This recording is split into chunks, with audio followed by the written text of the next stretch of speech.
네, 5주차 2강 커패시터. 이거 잘못 썼구나. 커패시터로 돼 있네.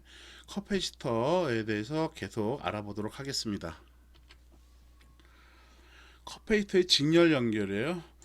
아까 자료를 날렸어. 그래서 다시 작성했어요.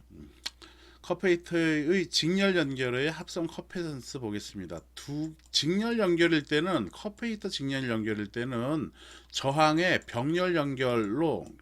병렬하고 병렬 연결로 계산을 하면 됩니다. 즉 어떻게 계산하는 거냐면 두 개였을 경우에는 커패시터 두 개가 이렇게 직렬로 연결되어 있으면 C1, C2라고 할게요. 이랬을 때 이것의 합성 커패시턴스는 즉 하나로 이렇게 만들 경우 요 두 개를 하나로 할 경우 서로 등가가 되는 거죠. 등가가 되려고 할 때 이 C 토탈이라고 할게요. CT는 역수분의 1로 서로가 계산하면 돼요. 저항의 병렬하고 동일한 개념으로 생각하면 됩니다. 동일한 계산으로 하면 된다라는 얘기예요. 그럼 얘는 C1, C2 통분해고 C1 플러스 C2가 되는 거니까 그러므로 커페이턴스 CT는 C1 플러스 C2분의 C1, C2로 이렇게 계산할 수가 있는 것이죠. 합성 정정 용량을 이렇게 하면 돼요. 세 개일 때는 어떻게 됐어요? 세 개 CT는 C1, C2, C2, C3 더하기 C3, C1 분의 분자는 다 곱해주면 됐죠. C1, C2, C3 이런 식으로 계산이 되었었습니다. 물론 CT분의 이렇게 유도되는 과정은 CT분의 1은 C1분의 1 더하기 C2분의 1 더하기 C3분의 1 이거를 통분해가지고 짝짝 해줘가지고 이렇게 나왔던 것이죠.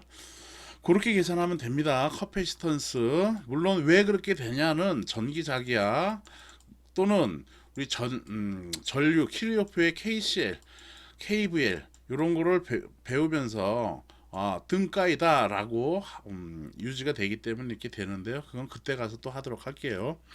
자, 그래서 계산하는 것만 그렇게 알고 있으면 되겠습니다. 그래서 역수분의 1로 이렇게 하면 되고요. 병렬 연결일 때는 얘는 저항의 직렬로 생각하면 돼요. 즉, 이 합성 커패시턴스는 하나로 이렇게 만들었을 때, 이 합성 커패시턴스 CT는 G가 아니에요. CT는 C1 플러스 C2 플러스 C3 이렇게 계산을 하면 된다라는 겁니다. 그래서 이런 식으로 직렬로 계산을 하면 돼요.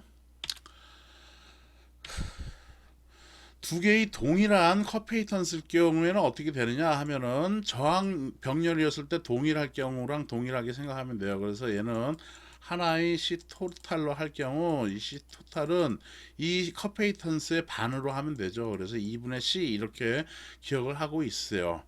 물론 계산식은 이렇게 됐었습니다. CT는 C1 플러스 C2였으니까 C1, C2가 서로 동일한 커페이턴스 C고 그 다음에 C 곱하기 C가 되겠죠. 여기는 분모는 EC가 되고 분자는 C의 제곱 해서 약분하면 C하고 요거 약분되니까 2분의 C로 해서 이렇게 계산이 되는 것이었죠. 3개일 때는 마찬가지로 3C가 되었습니다. 3C로 3분의 C, 3C가 아니라 3분의 C로 계산되고 동일한 N개일 경우에는 N분의 C로 계산이 될 수가 있죠. 요 내용을 이렇게 이제 교재에 있는 내용 캡처해 놨습니다. 그래서 직렬 연결했을 때 합성 커패시턴스의 크기가 감소한다. 병렬일 때는 그냥 증가, 서로 더해주면 된다라는 것이고요. 두 개의 동일한 커페이턴스의 커페이터를 직렬 연결할 경우에는 이렇게 더해주면 되는 거고요. 그래서 동일한 거일 때는 2분의 1로 감소하고 n개일 때는 n분의 1로 감소한다라는 것이죠. 예제 하나 보도록 하겠습니다.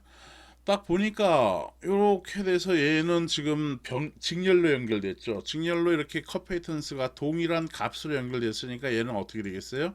2분의 0.33 마이크로 페럿이 되겠죠. 그렇죠? 여기도 보니까 직렬로 연결되어 있네. 그러니까 얘도 2분의 0.33이 되는 것이야. 이거 두 개가 그래서 병렬로 연결되었죠. 그럼 두 개가 병렬로 연결되었으니까 얘는 어떻게 하면 돼? 서로 더해주면 되겠네. 똑같은 게 두 개 있으니까 그냥 곱하기 2 해주면니까 하나의 0.33 마이크로 페럿이 나와지는 것이에요. 그렇죠? 그럼 그 회로를 다시 한번 그림을 그려보면은 요거 하나 0.33 요거 하나 나오고 그 다음에 요거 합성 커페이턴스 요거 하나 나와지고 그 다음에 뒤에 있는 0.33 이렇게 세 개가 0.33 마이크로 페럿이라는 게 이렇게 나와지겠네. 그렇죠? 직렬이니까 얘는 어떻게 된다고? 병렬로 해주면 되는 것이죠. 물론 그 계산식으로 해서 C1, C2, C2, C3, C3, C1, C1, C2, C3의 곱으로 해가지고 얘를 계산해도 되는 거고요. 그냥 이거 계산했을 때 동일한 거니까 몇으로 해주면 돼? 3분의 0.33으로 계산을 해주면 되겠다라는 겁니다. 이렇게 이런 쉬운 문제가 나왔을 때는 어렵다라고 우리가 배우지 않으면 어렵다라고 생각하는데요. 우리는 배웠기 때문에 계산이 바로 되죠. 이거 계산하니까 0.11 마이크로 페럿이다 라고 계산하면 돼요. 물론 맞나 안 맞나 확인하려면 얘는 C의 제곱이 3개가 있네. 그래서 3C의 제곱 분의 위에는 C의 3승 해서 약분하면 C의 제곱하고 요거 탁 하니까 3분의 C 해서 C 값이 근데 몇이야? 0.33이죠. 마이크로 페럿 이렇게 그러니까 나눠주니까 0.11 마이크로 페럿으로 이렇게 답을 구할 수가 있겠습니다. 그래서 0.11 마이크로 페럿 여기 지금 여기가 생략되어 있는 거예요. 단위가 0.11 마이크로 페럿이 되겠다라는 것입니다. 네, 이렇게 해서 5주차 2강 컵페이터에 대해서 다 알아봤고요. 바로 5주차 3강 인덕터에 대해서 알아보도록 하겠습니다. 네, 좀 이따 보도록 하죠.